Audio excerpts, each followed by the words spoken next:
Throughout the conflict in Sudan, Chad has been an ally for the UAE and allowing them to funnel weapons to the rapid support forces through the eastern Chad. In return, we know Chad received $1.5 billion loan from the UAE, which is an amount that is equal to 80% of the Chad's annual state budget. This support has angered many of Chad's Zagawa elites, right? President Déby's recent disputed election victory and RSF's current attack on El Fasher, the North Darfur state capital city, which many Zagawa generals had drawn as a red line, have increased speculation regarding Chad's stability. So what would the implication for political stability in Chad be if an attack on El Fasher happens? Thank you for raising the complicated political and security situation in Chad. We are seeking to avoid an assault on El Fasher, not only because it's a large capital city of the state, but because so many IDPs have sought refuge there. So that's a focus of our diplomacy right now, and what Special Envoy Tom Perriello is attempting to seek support from partners in Africa and in the Arab world. So let's say if El Fasher is attacked, what impact would this have on the UAE's ability to funnel weapons and materials through Chad to the RSF? It's hard for me to speculate, but it appears that the negative attention that would result from the atrocities that we would anticipate that would occur as a result of an attack should be, we would hope, a deterrent to any external party supporting the fighting forces in El Fasher. Okay. I also must note that SAF is using air power against civilians in Darfur as well. So both sides and their allied militias are culpable. Got it. Ms. Fee, many of our members are extremely concerned about the recent reports of our troop withdrawal from Niger and the abandonment by this administration of the 1,000 troops still in the country who are stuck in the limbo for months. Now we see that Russian troops are stationed on the same base, highly increasing the possibility of a negative encounter. So you participate in those discussions with the Nigerians, right?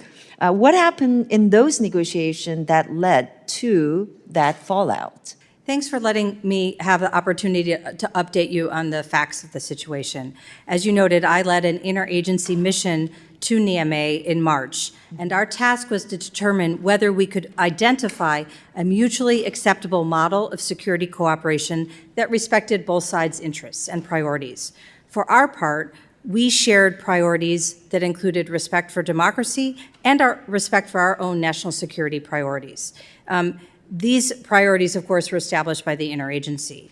As you've heard Secretary Blinken say, in our engagement in Africa, we do not seek to limit the choice of external partners for our African friends. But we believe the United States is a good partner, and in Niger in particular, our track record over many years showed real progress in security and development. We shared with them legitimate concerns about the trajectory of the CNSP in their discussions with Russia and Iran. And in the end, we were not able to reach an understanding that addressed our American priorities. So we are currently working with the CNSP to withdraw U.S. forces. Right now, General Dag Anderson, the J7, and Assistant Secretary Chris Mayer of SOLIC, the Office of Special Operations and Low Intensity Conflict of the Office of the Secretary of Defense, I want to ask are you, in Niamey, yes. Or I just wanted to say today, organizing the responsible withdrawal of our troops. Thanks. Okay, I want to know when the junta approved Russian use of Airbase 101 and millions of U.S. tax dollars were spent to construct Airbase 101. So what is under discussion for the future of the airbase? And how will that impact counterterrorism efforts in the region when we're already seeing an uptick in the terrorism because of the unstable government? So the airbase known as 101 is in fact the capital city's airport. So those decisions are in the hands of the CNSP.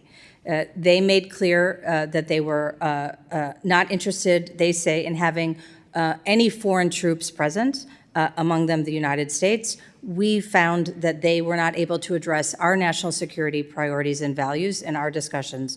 So we've agreed to withdraw from NEMA in a responsible way, and those discussions are underway right now. My time's up, but I wanted to, get your answer on how that's going to impact our counterterrorism efforts in the region. We were helpful and effective, we believe, in working with Niger. We will continue to work with partners who want our support and expert assistance to address the challenges in the region.